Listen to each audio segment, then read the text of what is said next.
గుజరాత్ లో ప్రధాని నరేంద్ర మోడీ పర్యటన కొనసాగుతోంది. ఇందులో భాగంగా గిర్ సోమనాథ్ జిల్లాలోని సోమనాథ్ లో ప్రధాని మోడీ శౌర్య యాత్రలో పాల్గొన్నారు. ఈ యాత్రలో 108 గుర్రాలను ఊరేగింపుగా పాల్గొన్నాయి.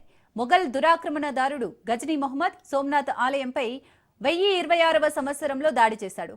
ఆలయాన్ని కాపాడే క్రమంలో కొన్ని వేల మంది తమ ప్రాణాలు దారపోశారు. ఈ సందర్భాన్ని పురస్కరించుకొని శౌర్య యాత్ర నిర్వహించారు.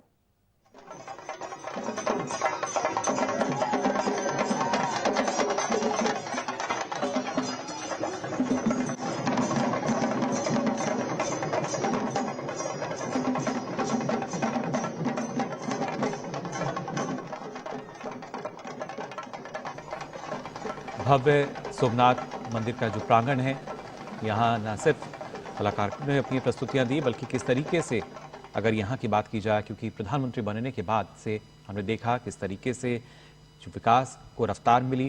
खासतौर से अगर हम देखें यहाँ पर जो विकास कार्य किए गए हैं, समुद्र दर्शन पथ की अगर बात की जाए या प्रसाद योजना के तहत जिस तरीके से लगातार काम किया गया, और उसके साथ साथ आज का जो दिन वो अपने आप में भी काफ़ी महत्वपूर्ण। प्रधानमंत्री नरेंद्र मोदी ने यहाँ पहुंचकर पूजा अर्चना की, विधि विधान के साथ, मंत्रोच्चारण के साथ, और उसके साथ ही जब बाहर आए तो कलाकारों से भी मुलाकात करते नजर आए, उनके साथ संवाद करते नजर आए। स्वाभिमान पर्व सोमनाथ मंदिर की जब हम बात कर रहे हैं, वर्ष 1026 जब आक्रमण, पहला आक्रमण हुआ था, और उसके बाद से लेकर आज तक की जब हम बात कर रहे हैं, 1000 वर्ष का समय बीत चुका है।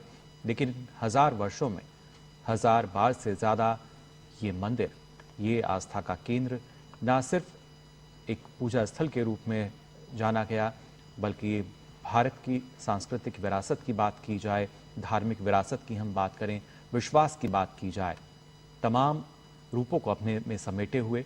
और उसी स्वाभिमान पर्व में आज कितना उल्लास, कितना उत्साह यहाँ नज़र आ रहा है, वो भी हमने तस्वीरों में देखा शौर्य यात्रा के जरिए।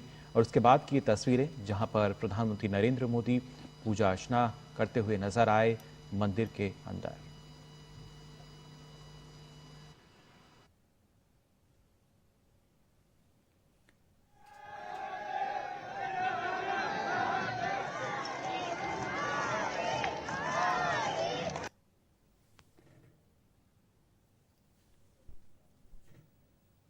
గుజరాత్ లో ప్రధాని నరేంద్ర మోదీ పర్యటన కొనసాగుతోంది. ఇందులో భాగంగా గిర్ సోమనాథ్ జిల్లాలోని సోమనాథ్ లో ప్రధాని మోడీ శౌర్య యాత్రలో పాల్గొన్నారు.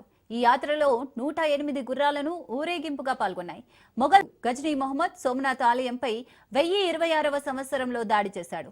ఆలయాన్ని కాపాడే క్రమంలో కొన్ని వేల మంది తమ ప్రాణాలు దారపోశారు. ఈ సందర్భాన్ని పురస్కరించుకొని శౌర్య యాత్ర నిర్వహించారు.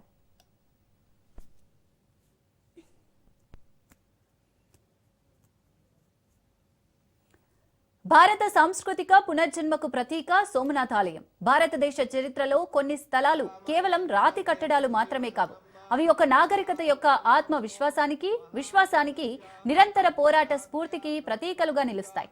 అటువంటి మహోన్నత స్థలాలలో గుజరాత్ రాష్ట్రంలోని సౌరాష్ట్ర తీరంలో అరేబియా సముద్రాన్ని ఆనుకొని వెలసిన సోమనాథ్ ఆలయం అగ్రస్థానంలో నిలుస్తుంది.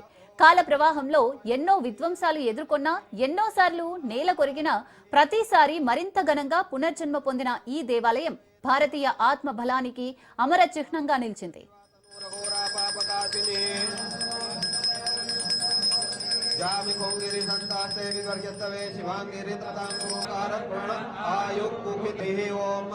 ओम नमस्ते रुद्रमन्यवतोतैखवे नमः बकं यजामहे सुगंधिं पुष्टिवर्धनम् उर्वारुकं योवतो महापुरुषस्य विष्णोराग्नया प्रवर्तमानस्य